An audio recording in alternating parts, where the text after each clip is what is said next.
இன்றைக்கி சிம்பிளாக ஒரு இஞ்சி புளி ஊறுகாய் பண்ணுறோம்.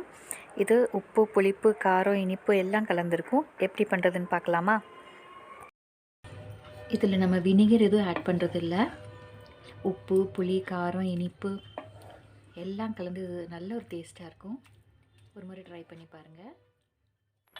இப்போ எப்படி பண்ணுறதுன்னு பார்க்கலாமாங்க? புளி இவ்வளோ பெருசு, ஒரு பெரிய லெமன் சைஸு புளி ஃபஸ்ட்டு ஊற வச்சுக்கலாம். ஒரு 1/2 கிலோ இஞ்சி வாங்கி வச்சுருக்கேன். இதில் ஃபஸ்ட்டு தோல் சீவிக்கலாம். தோல் சீவிட்டு அதுக்கப்புறம் கழுவிட்டு சின்ன சின்ன பீஸாக கட் பண்ணிக்கலாம்.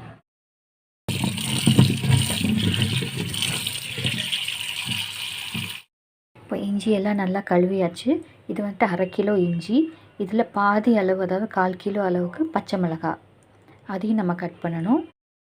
இந்த மாதிரி நீட்ட மிளகாய் வாங்கணும். அதுக்கு நல்லாயிருக்கும் டேஸ்ட்டாக. இஞ்சிலே ஏற்கனவே காரம் இருக்குது. இந்த மிளகாய் போட்டு நம்ம புளி சேர்க்க போகிறோம். அப்புறம் உருண்டை வெல்லம் சேர்க்க போகிறோம். நல்லா கழுவி சின்ன சின்ன பீஸாக கட் பண்ணிடலாம். இந்த காம்பு எடுத்துட்டு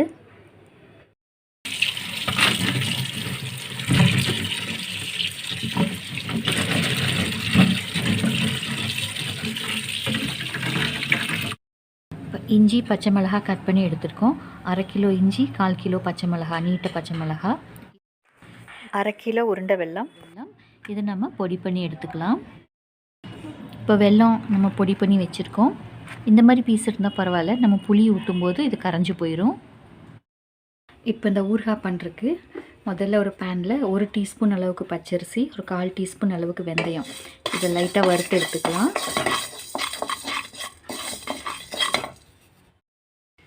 அரிசி வெந்தயமும் வறுத்து எடுத்தாச்சு. ஒரு இடிக்கல்ல நம்ம பவுடர் பண்ணி எடுத்துக்கலாம்.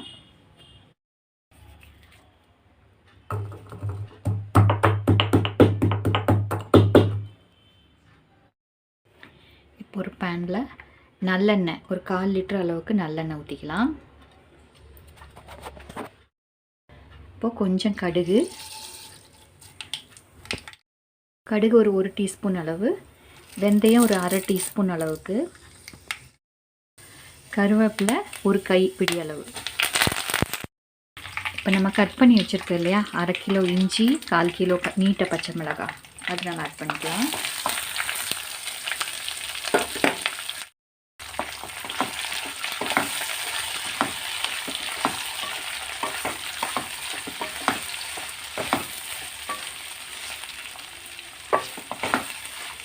இது ஒரு 5 நிமிஷம் நல்லா வதங்கட்டும். நம்ம புளி ஊற வச்சோம் இல்லையா, அதை கரைச்சி எடுத்துக்கலாம்.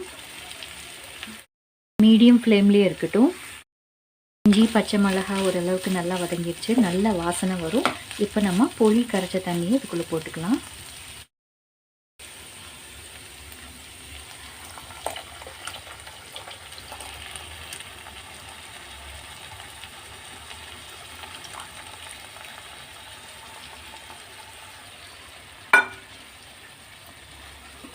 நல்லா மிக்ஸ் பண்ணி விடணும். எல்லாம் மீடியம் ஃப்ளேம்லேயே இருக்கணும்.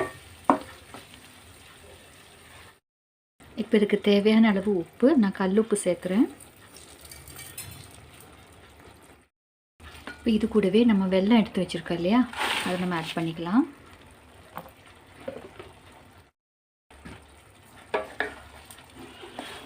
நல்லா மிக்ஸ் பண்ணி விட்டுக்கலாம். இந்த பெருசாக இருக்கிறதெல்லாம் கரைஞ்சி போயிடும். மீடியம் ஃப்ளேமில் வச்சுட்டே நம்ம கிளறி விடலாம். இந்த வெல்லெல்லாம் உருகி தண்ணி வரும். அந்த தண்ணியெல்லாம் நல்லா வற்றுனதுக்கப்புறம் நம்ம பொடி வறுத்து வச்சுருக்கோம் இல்லையா, பச்சரிசி வெந்தயம், அந்த பொடி லாஸ்ட்டில் நம்ம ஆட் பண்ணணும்.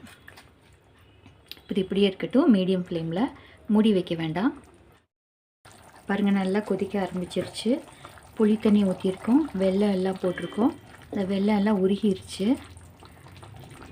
இதுலேயே வேகட்டும். இந்த இஞ்சி பச்சை மிளகாய் எல்லாம் மீடியம் ஃப்ளேம்லேயே தான் இருக்கணும்.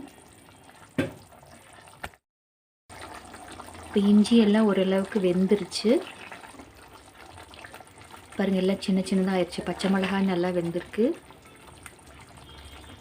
இப்போ நம்ம வறுத்து வச்சுருக்கோம் இல்லையா பொடி பண்ணி,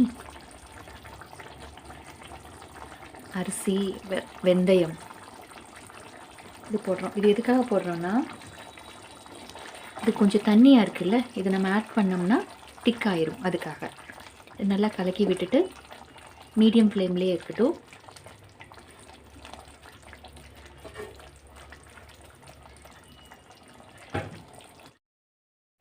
இப்போ இந்த பொடி ஆட் பண்ணர் இல்லையா, பாருங்கள் கொஞ்சம் திக்காயிருச்சு. இப்போ நம்ம ஸ்டவ் ஆஃப் பண்ணிடலாம்.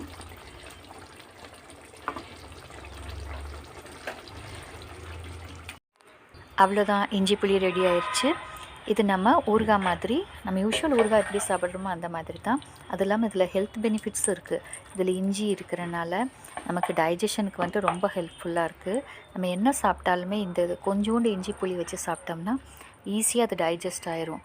ஒரு மாதிரி ஏப்பம் வந்துட்டு அஜீரணமாக நம்ம ஃபீல் பண்ண மாட்டோம். இது நல்லா ஆறுனதுக்கப்புறம் ஒரு நல்ல தண்ணி இல்லாத பாத்திரத்தில், ஏர் டைட்டாக இருக்கிற பாத்திரத்தில் ஸ்டோர் பண்ணி வச்சுக்கலாம். ஸ்பூன் வந்துட்டு ஈரமாக இருக்கிற ஸ்பூனை போடக்கூடாது. நம்ம எப்போதுமே பாட்டிலுக்குள்ளேயே, ஒரு சிலவங்க ஊறுகாய் பாட்டிலுக்குள்ளேயே ஒரு ஸ்பூன் இருக்கும், அப்படி வைக்கக்கூடாது. எப்பப்போ வேணுமோ அப்போ நல்ல ஈரமில்லாத ஸ்பூன் யூஸ் பண்ணி நம்ம எடுத்துக்கலாம். இதில் நம்ம வினிகர் எதுவும் ஆட் பண்ணுறதில்ல. உப்பு, புளி, காரம், இனிப்பு எல்லாம் கலந்து நல்ல ஒரு டேஸ்ட்டாக இருக்கும். ஒரு முறை ட்ரை பண்ணி பாருங்கள்.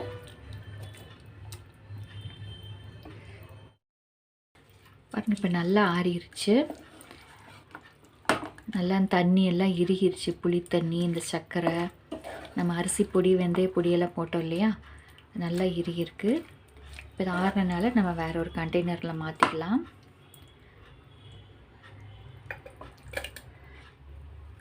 ஒரு 2 நாள் வரைக்கும் வெளியே வைக்கலாம். அதுக்கப்புறம் நீங்கள் ஃப்ரிட்ஜில் ஸ்டோர் பண்ணி சாப்பிட்டுக்கலாம்.